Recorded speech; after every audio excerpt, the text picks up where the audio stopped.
पूरे भारतवर्ष में और विदेशों में भी जहाँ जहाँ पर भी सनातनी हैं, हर जगह बड़े ही धूमधाम से कार्तिक महीने में छठ मनाया जाता है। छठ महापर्व की तो बड़ी महिमा है। दीपावली के बाद आता है छठ महापर्व, गोवर्धन पूजा, भाई दूज और इसके बाद छठ प्रारंभ हो जाता है। पूरे देश में और न केवल देश में, विदेशों में भी जहाँ जहाँ सनातनी रहते हैं, बड़े ही श्रद्धा के साथ में डूबते हुए सूर्य को अर्घ्य देना और उगते हुए सूर्य को भी प्रणाम करना, समर्पित होना, छठी माता की पूजा करना, बड़े ही प्रेम से हमारी माताएं, सभी सनातनी भाई बहन इस पर्व को मनाते हैं। दीपावली के बाद जो छठवां दिन आता है, यानी कार्तिक मास की शुक्ल पक्ष की षष्ठी को छठ महापर्व मनाया जाता है। इस बार जैसे दीपावली के पर्व को लेकर के बड़ी कन्फ्यूजन हो गई कि 20 को दीपावली होगी कि 21 को होगी। छठ पर्व को लेकर भी थोड़ी सी कन्फ्यूजन है। तिथि को लेकर के थोड़ी सी दुविधा है कि छठ महापर्व किस दिन मनाया जाएगा। तो आइए जानते हैं कि कार्तिक मास की षष्ठी को पड़ने वाली इस छठ पूजा को, छठ पर्व को हम कब मनाएं, पूजा विधि क्या है, शुभ मुहूर्त क्या है और उसकी मुख्य तिथि कब कब है, इस पर ही आज हम लोग चर्चा करेंगे। बड़ा ही प्यारा छठ पर्व है। सूर्य देव और माता छठी की पूजा की जाती है।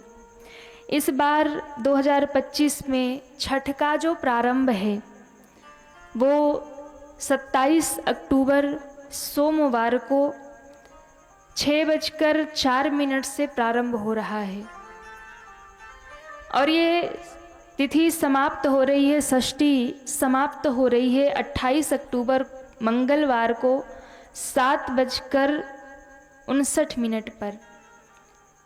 4 दिन का मनाया जाने वाला ये महापर्व, जिसमें 4 दिन पूरा क्रम चलता है, जिसमें सबसे पहला दिन जो होता है जिसे बोलते हैं नहाए खाए। इस दिन घर की साफ सफाई होती है, व्रत की प्रक्रिया शुरू हो जाती है। तो पहला दिन जो नहाए खाए की तिथि है ये 25 अक्टूबर शनिवार से ही प्रारंभ हो जाएगा। तो 25 अक्टूबर शनिवार को नहाए खाए होगा।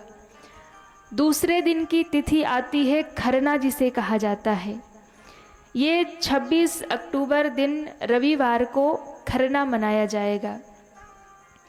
तीसरा दिन छठ महापर्व का जो आता है, जिस दिन संध्या अर्घ्य दिया जाता है, डूबते हुए सूर्य को अर्घ्य दिया जाता है, प्रणाम किया जाता है, उनका पूजन किया जाता है। ये 27 अक्टूबर सोमवार को मनाया जाएगा।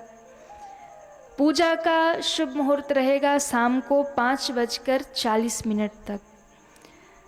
7:40 पर आप सभी भगवान सूर्य को अर्घ्य समर्पित करें, उनका पूजन करें। और इसके बाद 28 अक्टूबर दिन मंगलवार को आप सभी उगते हुए सूर्य को अर्घ्य समर्पित करेंगे। भगवान सूर्य देव और माता षष्ठी का पूजन करेंगे। पूजन का जो शुभ मुहूर्त रहेगा वो प्रातः 6:30 से प्रारंभ है। शास्त्रों के अनुसार ये छठ महापर्व जो 4 दिन का मनाया जाता है, ये 25 तारीख से प्रारंभ होकर 28 तारीख तक चलेगा और इसमें बड़े ही श्रद्धा के साथ में माता छठी का पूजन, भगवान सूर्य देव का पूजन। मैं आपसे चर्चा कर रही थी, जो व्रत का पहला दिन है जिसे बोलते हैं नहाए खाए, इसमें प्रथम दिन व्रती व्रत धारण करते हैं। पूरे घर की साफ सफाई, शुद्धता का, पवित्रता का विशेष ध्यान रखा जाता है। सात्विक भोजन बनाया जाता है, सात्विक भोजन ही ग्रहण किया जाता है, जिसमें कद्दू की सब्जी, चावल आदि का प्रसाद जो व्रती होते हैं वो ग्रहण करते हैं।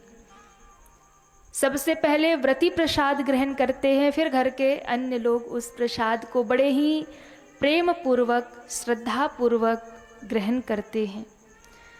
व्रत के समय लहसुन, प्याज या अभक्ष्य भोजन, इस पर पूरा प्रतिबंध होता है। जो व्रती हैं, व्रत का पालन करने वाले हैं, या जो भी परिवार के लोग हैं, सभी लोग बड़ी ही श्रद्धा के साथ में सात्विक भोजन ग्रहण करते हैं, सादा भोजन ग्रहण करते हैं। घर में विशेष पवित्रता का ध्यान रखते हैं। ये पहला दिन होता है व्रत का। फिर दूसरा दिन जो व्रत का आता है, जिसे खरना कहा जाता है। छठ महापर्व का जो दूसरा दिन, जो 26 तारीख को पड़ेगा, खरना में जो व्रती है वो पूरे दिन उपवास रखते हैं, पूरे दिन व्रत रखते हैं, और संध्या तक, जब तक सूर्यास्त ना हो जाए तब तक वो जल भी ग्रहण नहीं करते हैं। और जब संध्या में सूर्यास्त हो जाता है तब वो गुड़ की खीर और रोटी इत्यादि व्रत का वो प्रसाद बनाते हैं, भोग बनाते हैं। और वही प्रसाद सूर्य भगवान को, माता छठी को चढ़ाया जाता है, उन्हें भोग समर्पित किया जाता है। और भोग समर्पित करके फिर जो व्रती हैं उस प्रसाद को ग्रहण करते हैं। इसके बाद में घर के सदस्य जितने भी हैं वो लोग उस प्रसाद को ग्रहण करते हैं। तो दूसरा दिन, पूरा दिन व्रत करने के बाद, निर्जला व्रत करने के बाद संध्या के समय प्रसाद ग्रहण करते हैं। और इसी दिन से फिर निर्जला व्रत प्रारंभ हो जाता है। खरना के दिन संध्या के समय जब माताएं प्रसाद ले लेती हैं, बस उसके बाद दूसरे दिन उन्हें पूरे दिन निर्जला और पूरी रात्रि तक निर्जला धारण करना है। छठ महापर्व का तीसरा दिन आता है। तीसरे दिन जिसे संध्या अर्घ समर्पित किया जाता है। संध्या में सूर्य का, डूबते हुए सूर्य का पूजन किया जाता है, उन्हें अर्घ दिया जाता है। पूरे दिन माताएं निर्जला व्रत रहती है। संध्या के समय किसी नदी में, किसी तालाब में वो खड़े हो जाते हैं और उस दिन ठेकुए का प्रसाद बनता है। बांस की टोकरी में सुंदर फल फूल को रखा जाता है, उस ठेकुए को रखा जाता है जो बड़ी पवित्रता के साथ में बनाया जाता है। और घाट पर लेकर के जो माताएं हैं, व्रती हैं, वो जाते हैं, जल में खड़े हो जाते हैं और संध्या के समय भगवान सूर्य को संध्या अर्घ समर्पित किया जाता है। व्रती माताएं 5 परिक्रमा भी लगाती हैं और फिर प्रणाम करके घाट पर ही अपने अपने पूजा का स्थान बनाती हैं, जिसमें गन्ने इत्यादि को भी लगाया जाता है। और फिर दूसरा दिन आता है, यानी व्रत का चौथा दिन जब आता है, तो जो भी माताएं घाट पर अपने अपने पूजा का स्थान गन्ने को लगाकर आती है, उसी स्थान पर भोर में ही माताएं पुनः स्नान करके पहुंच जाती हैं, अपने अपने घाट पर पहुंच जाती हैं। और चौथा दिन जिसे उषा अर्घ कहा जाता है, यानी जब सूर्य भगवान उदित होते हैं और प्रथम किरण जब धरती पर आती है, तब ऐसे उगते हुए सूर्य का वंदन किया जाता है। माता छठी की पूजा की जाती है, भगवान सूर्य को अर्घ्य समर्पित किया जाता है। तो चौथा दिन जो व्रत का है, जिसे उषा अर्घ्य कहते हैं, माताएं जल में खड़ी हो जाती हैं, हाथ में प्रसाद होता है और उनकी दृष्टि पूर्व दिशा की ओर भगवान आदित्य के इंतजार में लगी रहती है। भगवान सूर्य कब उदित होंगे, इसमें उनकी सारी बुद्धि लगी रहती है, उनकी निष्ठा लगी रहती है, श्रद्धा लगी रहती है। और जब भगवान सूर्य उदित होते हैं, उस समय भगवान सूर्य को अर्घ्य समर्पित किया जाता है। उषा अर्घ्य उन्हें देकर के माता छठी का पूजन होता है। माताएं परिक्रमा करती हैं और घाट पर सारे भेदभाव मिटा करके एक दूसरे को श्रद्धा और भक्ति के साथ में समर्पित हो जाते हैं, एक दूसरे को प्रसाद वितरित करते हैं और माताएं अपने व्रत का पारण करती हैं, व्रत पूर्ण करती हैं। तो छठ महापर्व की ये परम पावन तिथि हमारे बीच में आने वाली है। बड़ी श्रद्धा के साथ, बड़ी आस्था के साथ मनाया जाता है।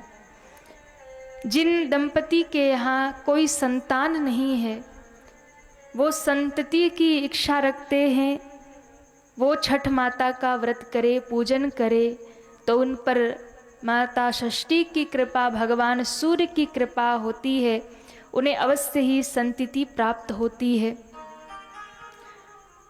जिनके संतानें हैं वो माताएं व्रत करती हैं कि उनकी संतानें स्वस्थ रहे, उनकी लंबी उम्र हो, वो जीवन में सुख और समृद्धि प्राप्त करे, कोई कष्ट ना हो। तो अपने सौभाग्य के लिए, अपने पुत्रों के स्वास्थ्य के लिए माताएं ऐसे कठोर व्रत धारण करती हैं।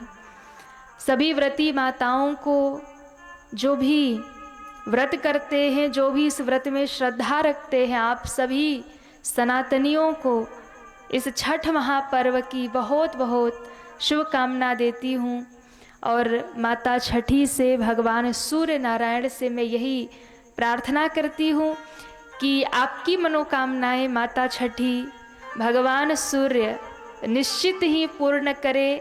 आप जो भी मनोकामना रखते हैं वो आपकी मनोकामना पूर्ण हो और निर्विघ्न इस वर्ष भी आप सभी का ये व्रत पूर्ण हो और आपको भगवत कृपा प्राप्त हो। आप सभी को छठ महापर्व की बहुत बहुत शुभकामनाएं।